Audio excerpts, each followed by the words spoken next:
Water. Water.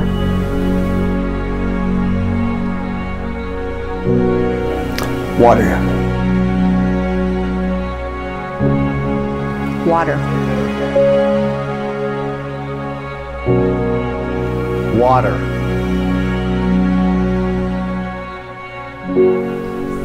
Water.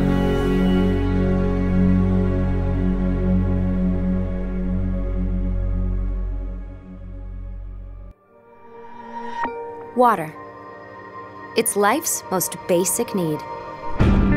But there's a water crisis in our world right now. Seriously, a crisis. Nearly 1 billion people live without clean drinking water. It's happening all over the world, especially in developing areas of sub-Saharan Africa, Southeast Asia, and Latin America. It's a water crisis because it starts with water. But water affects everything.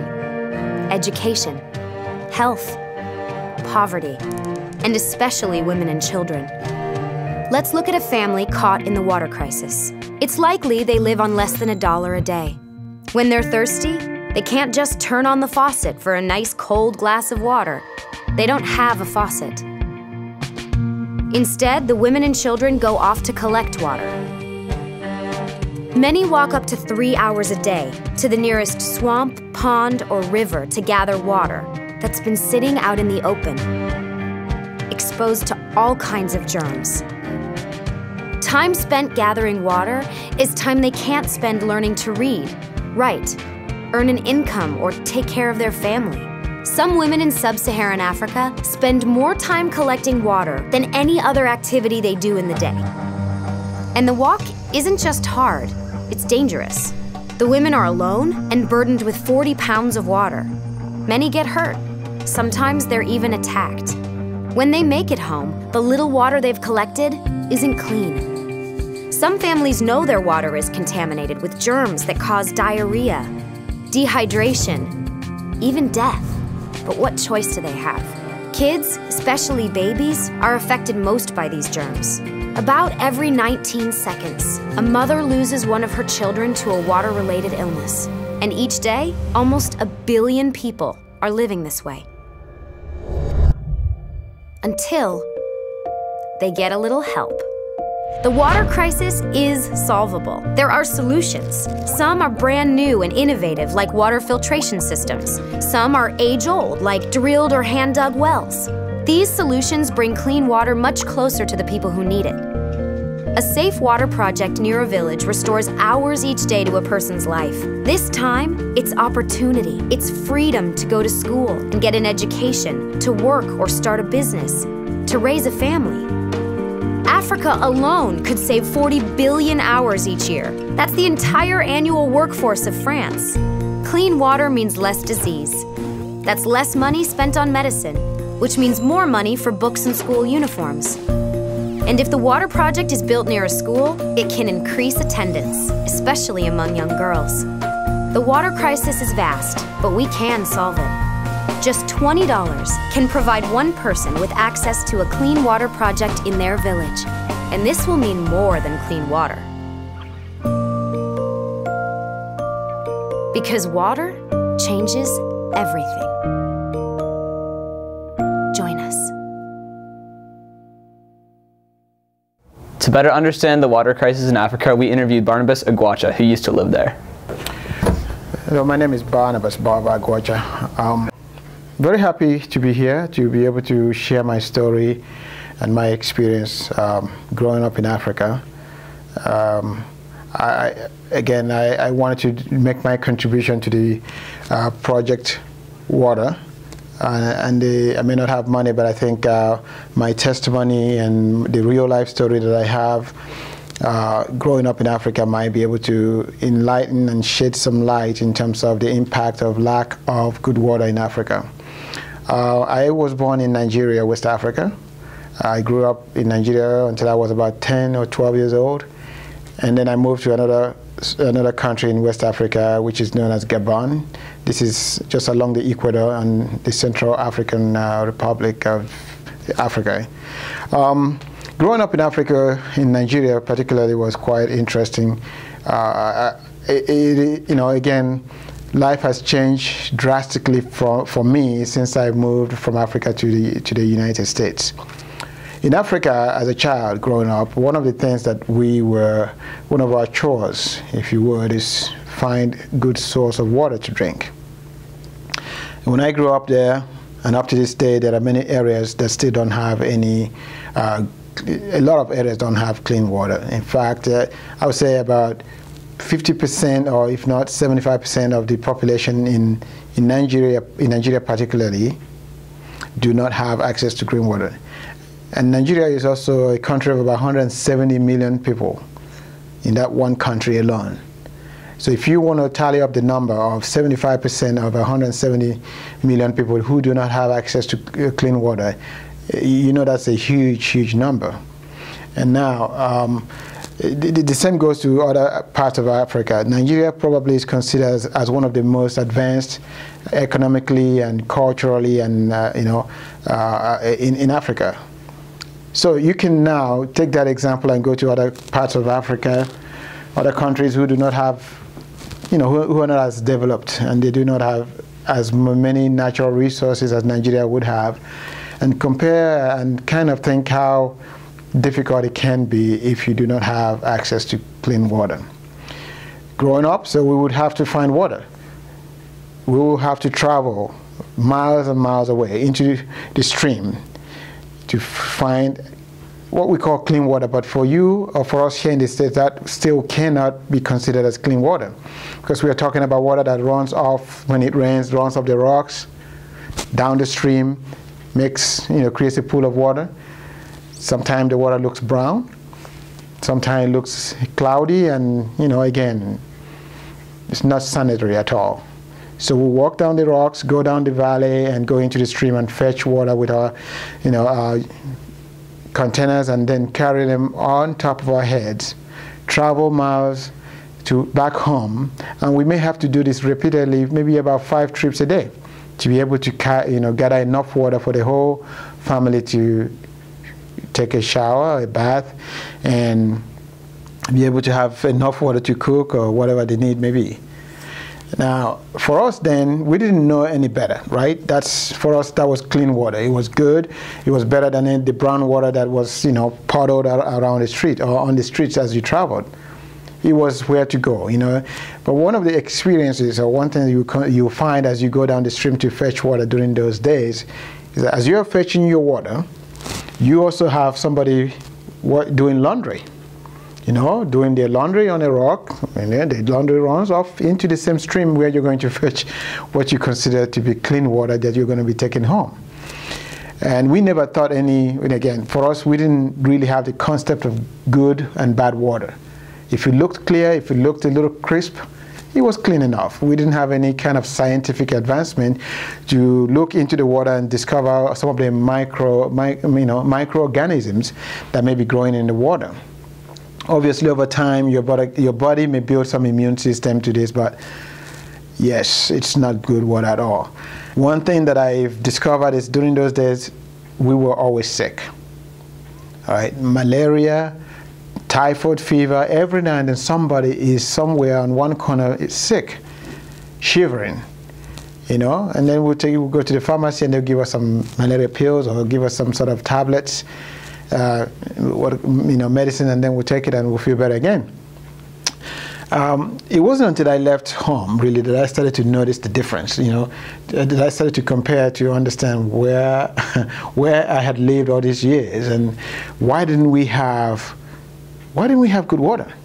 Why didn't, when I left home and went to Gabon, which is another country in Africa that I told you earlier that I grew up in, it was better in a sense because we lived in the city, and the city water was pretty much, like we was actually drinking from the tap. And I started to question, why don't we have that kind of water where I grew up? Then I began to realize that, this was a very big deal.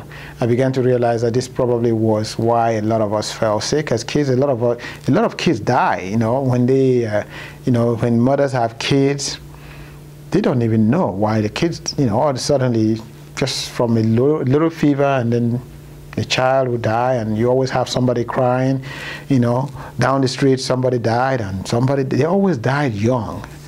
And up to this day, people are still dying very, very young. I was just sharing you the story of the time when I grew up there, but it's still the same story in many parts of Africa up to this point. As a matter of fact, when I came to the States here in 1996, because of the need of water, because of my own experience, I thought there would be no better cause for me than to find a way to bring awareness, you know, to some of my friends here, so that they can see how people live in Africa, in many parts of Africa. So I went and traveled back to Africa at that point. I was so thirsty one day, and I went and grabbed a cup and, you know, got some water and drank that water. I drank the water about, I'll say, probably around 8 o'clock at night. By 9 o'clock the following morning, out of the blue, I wasn't feeling sick when I got up. Within half an hour, I was shivering. I was terribly ill. I had to be admitted to the hospital, and this is exactly what happens. That's just one story, you know, my own experience. But you can imagine how many people actually die, you know, because of the microorganisms that are not good for your system that are found in the water that people drink back home. So that, for me, it was like a wake-up call. So as a result, I looked around our house and I see there wasn't any source of good water. You know, obviously everybody, they would be drinking the water, they don't know what they're drinking.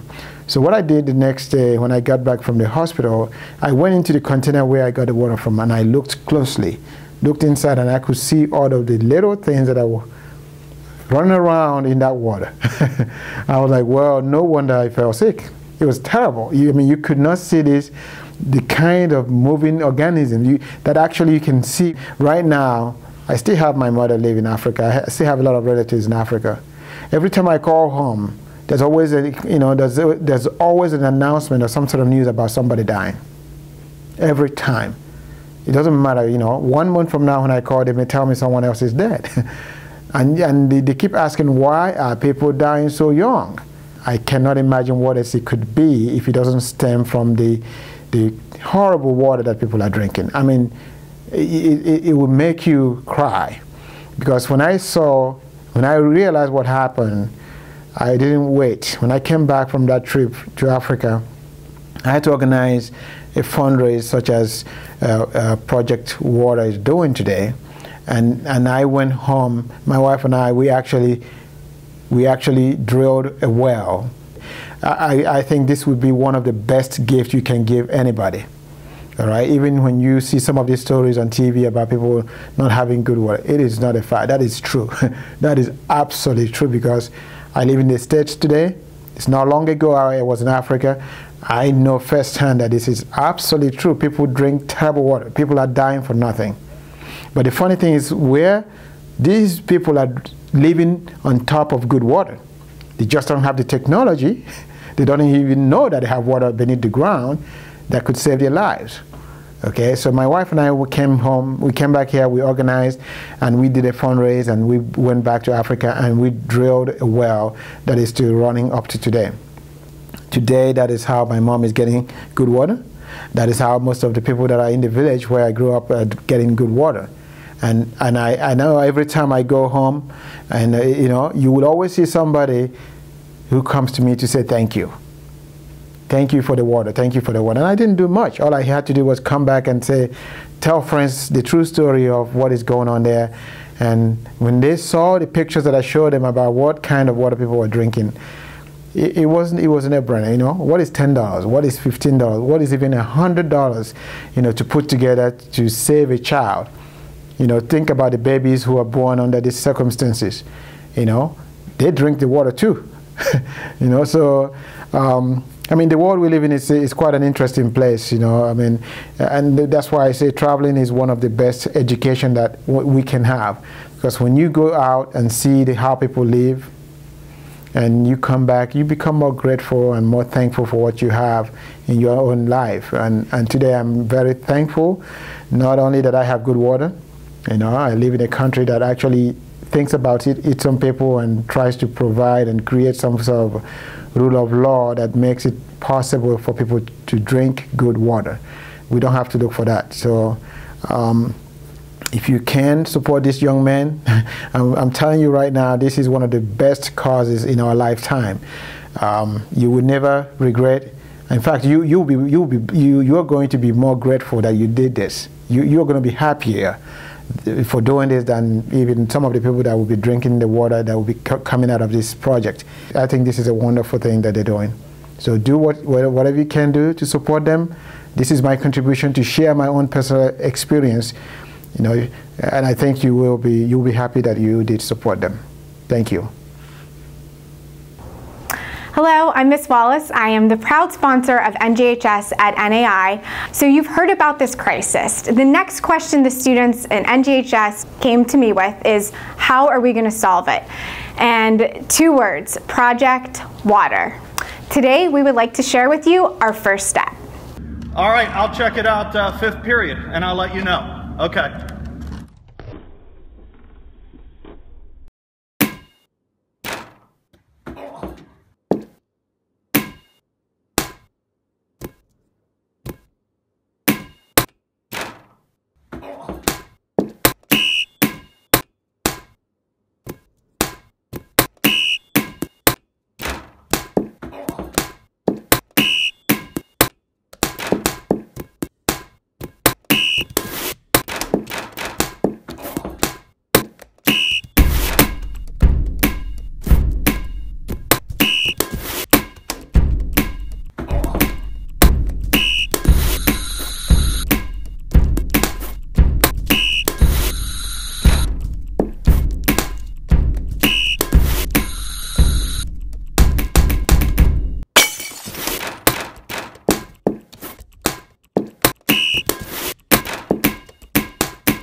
Don't be a scaredy cat.